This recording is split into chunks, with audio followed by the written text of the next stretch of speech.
So in the past couple years, I've been seeing a bunch of advertisement on my social media accounts. People talking about how to sell on social media, how to market on social media, how to sell through Amazon. At the end of it, they usually say buy my program and things of that nature. Now, the reason why I point this out to you guys is because I'm pretty sure a lot of you guys can relate to me that when I first created my social media account, which was back in 2010, it was my sophomore year of high school, and I created Facebook, never really got into MySpace, but the whole purpose of it was for friends and family. That was the extent of it. But as the years gone on, around 2014, all of a sudden businesses got a hold of social media to where literally now the difference between someone staying in business and going out of business all depends on how well they market on these platforms. Now, again, I point this out to you guys because there are so many programs that teaches people how to market on these platforms, but there is not one program, now if I'm wrong, please correct me, but there is not one program that teaches people how to be a consumer of social media. Because I like to believe, at least, when the idea of social media first came about, it came out with the intention to show the best things about humanity. To obviously bring people closer together, to have a safe place to share their ideas, to show the artistic side. But then it has turned into a pool of attention seeking, envy, online bullying, sloth, judgment. And what was supposed to be a platform to show the best things about humanity has turned into a platform to show the worst things about humanity. And one of the reasons why I believe this is because we have a hard time differing from what is a social media platform and what is a person. Let me explain. When we look at social media, there's two types of people that post on it. There's someone that posts nothing but positive things and nothing but negative things. There's very rarely ever someone that posts something in the middle. But when you're looking at social media, sometimes you can get a little bit envious. Sometimes you can feel like your life isn't worth anything because you'll see four different people that post, oh, I got this new job. Oh, I bought a new car. I just won the lottery. I found out I'm engaged. And then maybe the next day, all those four people are having the worst days of their life, but you have no idea because then it's replaced with another four people that they're saying, I'm at the Bahamas, I'm doing something great with my life. And you start to feel like you don't matter.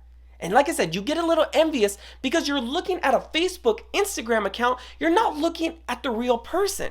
Now, on the contrast to that, sometimes there are people that are attention seeking to where they post, oh my gosh, worst day of my life, please kill me. And then they get attention because people are messaging them, oh my gosh, what's wrong? So you get that filter of so much information that is coming through. You're getting a bunch of positive stuff. You're getting a bunch of negative stuff. How do you filter that? Now, again, I point this out to you guys because what I'm going to talk about, a lot of people think is positivity, motivation, guru type of bullshit. But this is actually something that's very important because your mind is one of the most powerful, yet one of the most easily influenced things out there. Let me give you an example. You guys go watch an action movie, something with The Rock, you feel excited. You feel pumped up when you come out of that movie. You feel like you could take on the whole world. Granted, if you watch a love story, sometimes you feel a little bit soft. You feel a little bit sensual. You want to text your partner, hey, I love you. Or chances are, if you're watching a love story, you're probably with your partner. But your mind is influenced in that sense. Now, I'm not gonna lie to you guys, I went a little bit Instagram stalking and I started seeing that the average that people follow is maybe 1,000 people, 2,000 people. There was one that I saw that was 3,000 people. Now, when you're constantly scrolling through your feeds and you are seeing 3,000 different lifestyles, 3,000 different opinions, 3,000 different locations, and you get all that information coming to you on a regular basis, how do you decipher that? How do you separate from what you believe in? What are your moral ambitions? To maybe you're a Catholic, you believe in God, but you're following someone that's an atheist and they're constantly posting stuff that conflicts with your beliefs and then it messes with you mentally. And I'm just using that example to express all the different scenarios that are out there. Use that delete button. I implore you guys to go through influencers' accounts and not just the Instagram influencers. I implore you guys to look at influencers that even if Instagram and Facebook and all those social media platforms were deleted, you would still know who they are, those influencers. And look at how many people they actually follow. Tony Robbins. I'm recording this on, what day is this? I'm recording this on Tuesday. I took this down on Sunday. Tony Robbins follows 5.4 or he has 5.4 million followers. He only follows 308. Pitbull has 8.1 million followers. He only follows 290. J-Lo has 131 million followers. She only follows 1,156. Look at the ratio there. David Beckham has 64.3 million followers. He only follows 497. The queen of Instagram, literally the lady that built her whole platform off these social media accounts, Kim Kardashian, has 188 million followers. She only follows 84. Use that delete button. Start deleting people, because let me be real with you. Do you really care what 3,000 people are up to? Let me shrink that down. Do you even care what 300 people are up to? And if you say yes, you need to get a life. I'm sorry. I'm just being real with you guys. But use that delete button, because that's the other thing. Even if you don't, okay, let me backtrack a little bit. Even if you don't agree with someone fully, but there is someone out there that maybe you went to high school with, and every time you see their post, you do get a little bit of a good vibe from them. You're like, oh, you had a baby. I'm glad you're succeeding. Yes, follow them. But for the person that's constantly posting stuff that conflicts with your morals, delete them. For someone that you don't interact with and they don't serve any purpose, they don't even motivate you or anything, delete them. Use that delete button. Now, on top of that, separate your social media accounts. This is one thing that I noticed, and I'm not going to lie, I've done this before. I will post the same content across all my social media accounts. You want to know what that does? That gives me the same feedback on all my social media accounts. Social media, you have to use it as an escape, as something that maybe you're having a hard day and you just scroll through and you just want to get lost. We need that. I know a lot of people don't agree with it, but it's something that our society does need. So on Facebook, maybe post things that are just family. Think about it before you're going to post it. Is this something that I want to share with my mom, with my cousins? Now, like I said, there's a big difference between that, because maybe on your Instagram account, it's your artistic side. For me, I like speaking, so I chop these little videos up, I chop this audio up, and I'll go and I'll put it on those social media accounts. But I won't post it sometimes on my Facebook account. Why?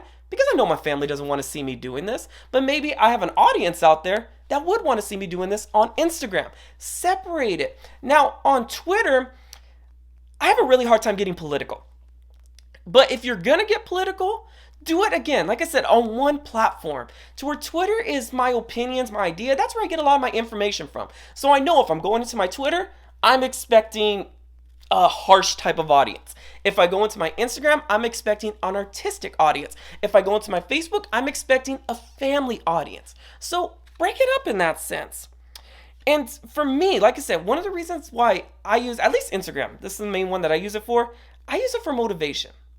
When I was in network marketing, I went to Vegas. We went to a bunch of network marketing conventions, and I got inspired. I got motivated. So a lot of the things that I follow are the Wynn Hotel. I follow the Mirage Hotel. I follow Tony Robbins. I follow a lot of those people because, no, I may not interact with their accounts, but it feeds me motivation. I get excited when I see places like that. I get excited when I see the Bahamas. Now, don't mistake excitement and motivation for envy. Because again, I'm not going to lie, I've made this mistake before, where I'll follow someone's accounts and I get envious of them. Life's about growing. I'm being transparent here. I got envious of them. And the reason is because I felt like I could be doing more, but I was using it as a motivation tool, but realistically, it was just crippling me. Delete those people. Have the guts to realize what it is, delete them, move on with your life. Now, here's the other thing I want to post, and this is something that it's kind of off subject, but it's something that I've noticed, at least with social media. Again, be careful with what you post, because someone could read who you are. When someone is constantly posting something on social media, like I said, they're showing the best things about their life or the worst things about their life. So when they post something constantly, that is what they most value in life. They're constantly posting about their family, they value their family. If they're constantly posting about their job, they value their career. If you got me, I'm always posting these videos. This is what I value. Now, if they're constantly posting something negative, you can read what type of person they are. They're constantly posting about beer, you know that they're a drunk. They're constantly posting about weed, you know that they're a burnout. You can read people from that sense. So, that's my message for you guys today. How to use social media to live a more healthier lifestyle. Separate it. Delete people. Don't post the same thing on all your different platforms because you're going to get the same results and there's no escape there. And remember, social media, it's a tool, but our parents were right. With this, there was a lot of responsibility, and yet a lot of people still not have realized that there is responsibility that goes along with having a social media account. So, hope you guys follow my advice. There's nothing malicious about it. And I hope you guys have a wonderful day. I'm Christian Gonzalez. Thank you guys for listening.